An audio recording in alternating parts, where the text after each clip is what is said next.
je ne mâche pas mes mots.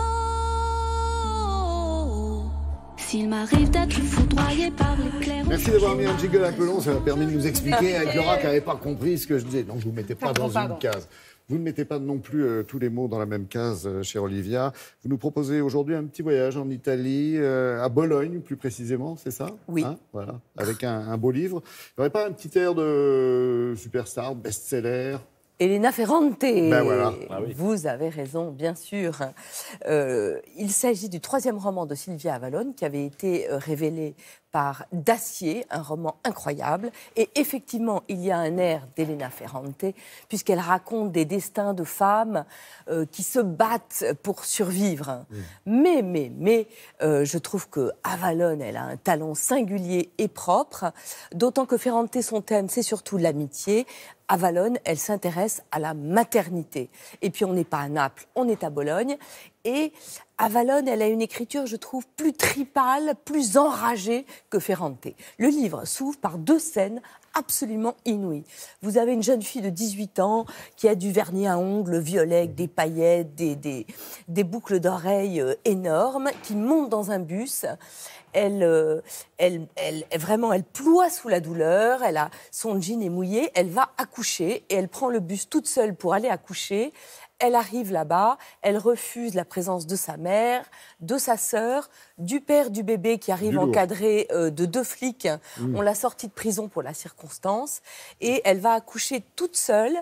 Et je n'ai vraiment rarement lu une scène d'accouchement aussi belle parce que toute la douleur de l'univers est abolie par le bonheur que cette femme, cette jeune fille a de reconnaître son bébé qu'elle reconnaît vraiment dans sa chair, mais qu'elle ne va pas reconnaître et qu'elle va abandonner. Souffrance et délivrance, alors. Souffrance, délivrance, ressouffrance.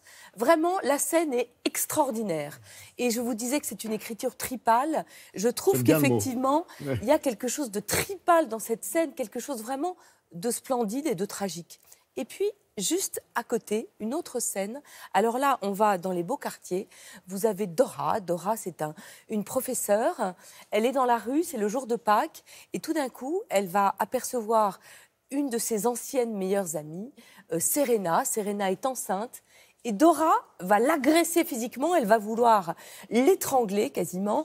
Donc elle va être vue comme un monstre dans la rue, parce qu'effectivement, une femme qui agresse une femme enceinte, c'est aussi assez tragique. Oui. Et on va découvrir que Dora, ça fait 10 ans qu'elle essaye d'avoir un enfant et qu'elle n'y arrive pas.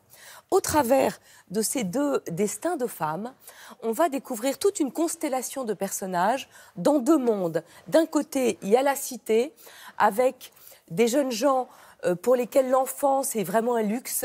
Ce sont des gens dont les parents ont des destins absolument terribles.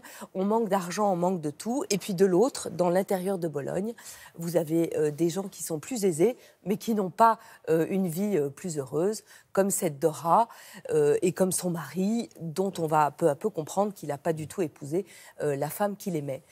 C'est un livre qui est à la fois un roman réaliste, le roman social italien, mais pas du tout parce que Silvia Avalone, elle fait des grands discours politiques où elle donne des explications, mais juste dans la manière qu'elle a de raconter le destin de ces gens.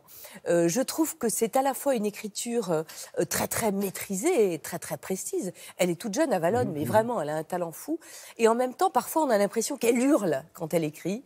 Je trouve que c'est vraiment un roman qui, moi, m'a transpercée. Voilà, ça vous écorche le cœur. Et en même temps, elle a un talent de conteuse absolument inouï. Alors, le voyage se poursuit. Après l'Italie, vous nous emmenez en Iran avec Negar Javadi, c'est ça? Negar Javadi, qui également est publié par Liana Levy et qui nous raconte l'Iran au travers une histoire de famille, au travers 3 générations. Vous avez la génération de ses parents et ses grands-parents. L'arrière-grand-père, il avait 52 épouses. Hein. Et puis, il y a la génération des parents de la narratrice, qui étaient des intellectuels, des opposants politiques au régime du Shah, puis au régime de Khomeini.